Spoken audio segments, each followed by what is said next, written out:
ये एक सच्ची कहानी है जो मैं इस कहानी को अपने भजन के माध्यम से आपको सुना रही हूँ।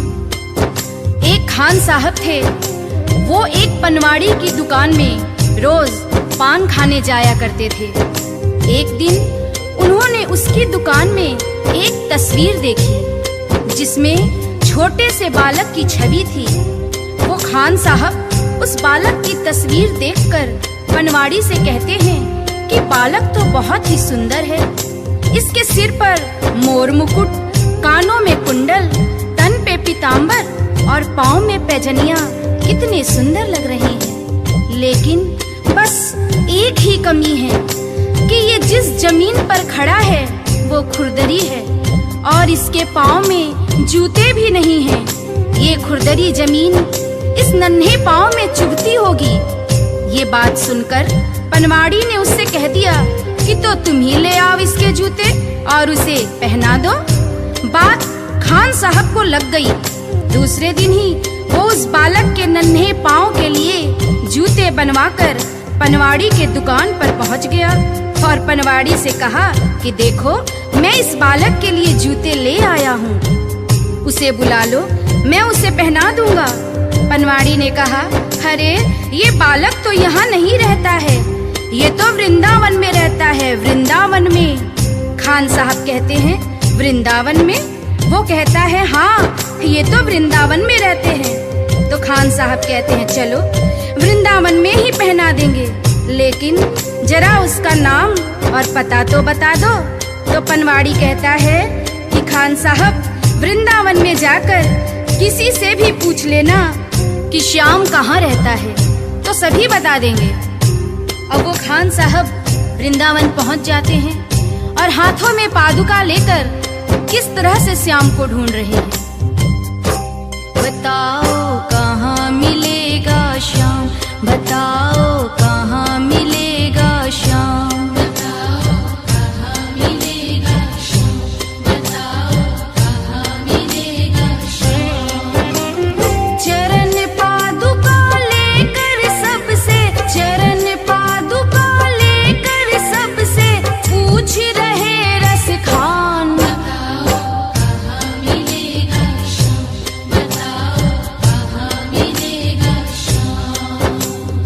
वृंदावन में चूंकि श्याम के नाम से उस बालक को कोई जानता नहीं था और वो कई दिनों से उसे ढूंढते ढूंढते परेशान हो गए।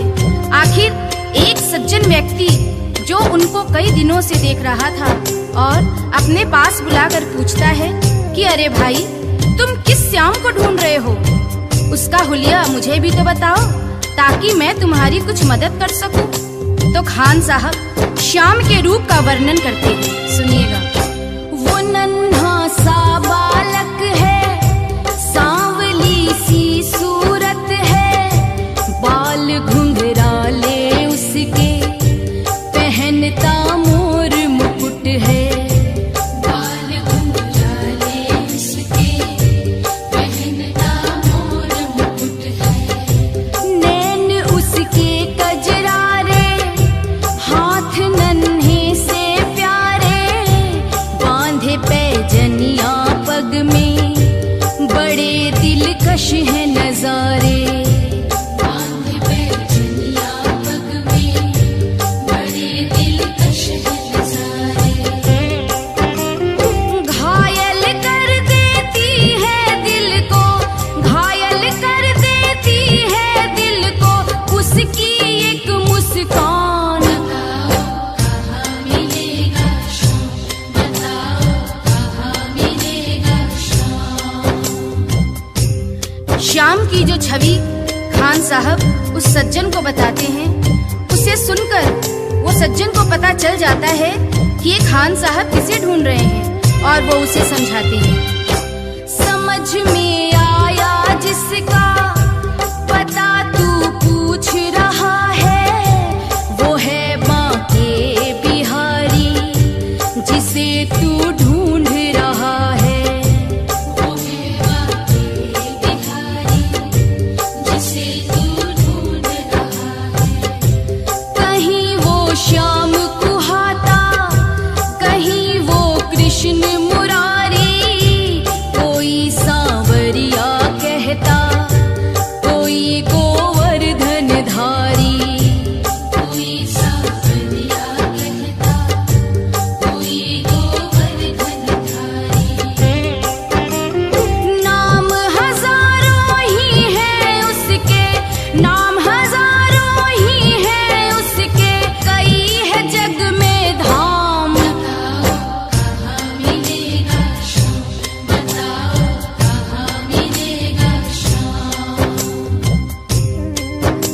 की बातें सुनकर और उससे पता जानकर वो सीधे बांके बिहारी के मंदिर में पहुंच जाते हैं और ज्यों ही मंदिर के अंदर प्रवेश द्वार पर जाने लगते हैं, वहीं खड़ा पुजारी उन्हें मंदिर के अंदर जाने से रोक देता है और कहता है कि तुम अन्य जाति के हो, इसलिए तुम अंदर प्रवेश नहीं कर सकते हो।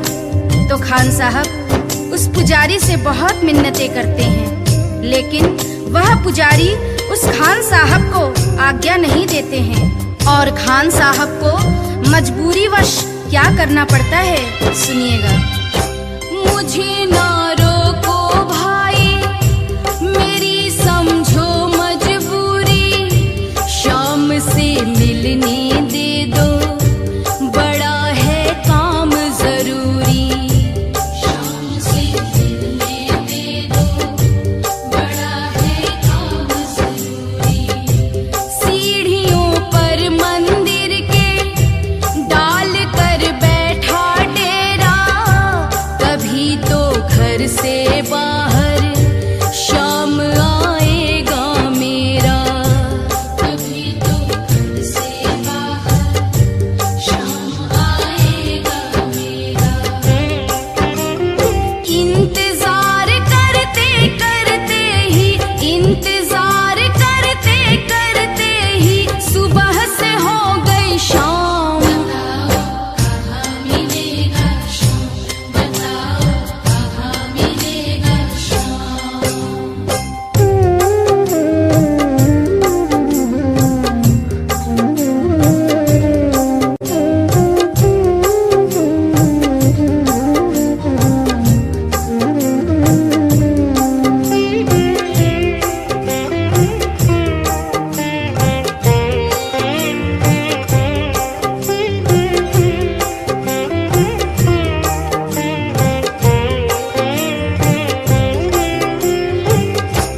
जाग कर रात बिताई, भोर होने को आई, तभी उसके कानों में एक आहट सी आई, तभी उसके कानों में एक आहट सी आई।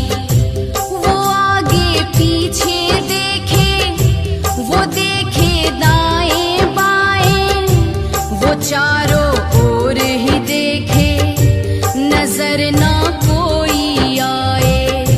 वो चारों ओर ही देखे, नजर ना कोई आए। झुकी नजर तो कदमों में, झुकी नजर तो कदमों में, बैठा था नन्हा श्याम। बताओ कहाँ मिलेगा शाम, बताओ कहाँ मिलेगा शाम। चूंकि भक्तों के लिए यह महत्वपूर्ण संदेश है, इंसान जब तक अपने मद में खोया रहता है, जब तक इधर उधर देखता रहता है, भगवान उसे नजर नहीं आते हैं। जब तक उसका शीश नहीं झुकता है, उस पर भगवान की कृपा नहीं होती है। यहाँ पर जैसे ही खान साहब शीश झुकाकर नीचे की ओर देखते हैं, तो वह बालक नजर आ जाता है और खान साहब खुशी से फूले नहीं समाते हैं और कैसे उस बालक पर अपना प्रेम लुटाते हैं। खुशी से गदगद होकर गोद में उसे उठाया, लगा कर के सीने से बहुत ही प्यार लुटाया, लगा कर के सीने से बहुत ही प्यार लुटाया। पादुका पहनाने को पाँव जैसे ही उठाया, नजारा ऐसा देखा कलेजा मुँह को आया, नजारा ऐसा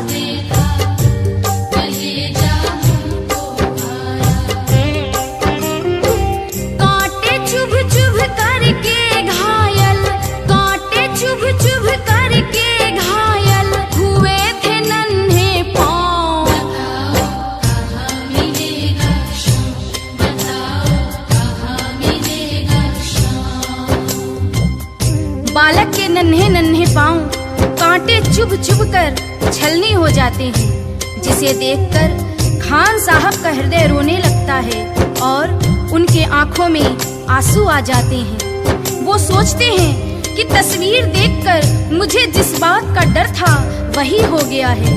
ये खुरदरी जमीन पर चलकर आया है जहाँ फूलों में कांटे पड़े होंगे, जिससे इसके पांव घायल हो गए हैं। और उस नन्हे बालक से खान साहब रोते रोते कहते हैं, खबर देते तो खुद ही तुम्हारे पास में आता, न पग में छाले पड़ते न चुभता कोई कांटा। अब वो नन्हा बालक उस खान साहब की उंगली पकड़कर मंदिर के अंदर ले जाता है और बांके बिहारी की मूरत की तरफ इशारा करके कहता है कि बोलो खान भाई बोलो, अगर मैं तुम्हें अंदर बुला लेता तो तुम क्या मुझे पहचान पाते? क्या तुमने यही मूरत अपने दिल में मेरे लिए बसाई थी? क्या तुम मुझे पहचान पाते? नहीं पहचान पाते ना, इसलिए ही छवि जैसी तू मेरी बसा के दिल में लाया, उसी ही रूप में तुझसे यहाँ मैं मिलने आया, उसी ही रूप में तुझसे यहाँ मैं मिलने आया। गोकुल से मैं पैदल आया, गोकुल से मैं पैदल आया, तेरे लिए ब्रिज धाम। बताओ कहाँ मिलेगा शाम, बताओ कहाँ मिलेगा शाम। ये कटु सत्य है। गीता, रामायण, महाभारत कहीं भी पढ़ लीजिए, भगवान को हम जिस रूप में देखते हैं उसी रूप में वो हमें दर्शन देते हैं। जैसे कि द्रौपदी ने कृष्ण से कहा कि तुमने मेरा चीर बढ़ाने में इतनी देरी क्यों की, तो कृष्ण ने कहा कि दोष मेरा नहीं है द्रौपदी, दोष तुम्हारा है। द्रौपदी, मैं तो तुम्हारे पास ही खड़ा था, तुमने पुकारा ही नहीं। तुमने तो द्वारिकाधीश मेरी लाज बचाओ कहकर पुकारा, इसलिए मुझे द्वारका जाना पड़ा और तुम्हारे पास आने में मुझे वक्त लग गया। अगर तुम मुझे भैया कहकर बुलाती तो मैं तो तुम्हारे पास ही खड़ा था द्रौपदी। शाम की बातें सुनकर कवि तो हुआ दीवाना, कहा मुझको भी दे दे तेरे चरणों में ठिकाना, कहा मुझको भी दे दे तेरे चरणों में ठिकाना। तो दुनिया का मालिक है ये मैंने जान लिया है, लिखूंगा पद तेरे ही आज से ठान लिया है, लिखूंगा पद तेरे ही आज से ठान लिया है। श्याम प्रेम रस बरसा सोनू, श्याम प्रेम रस बरसा सोनू, खान बनारस खान, भाव के भूखे हैं भगवान, भाव के भूखे हैं भगवान।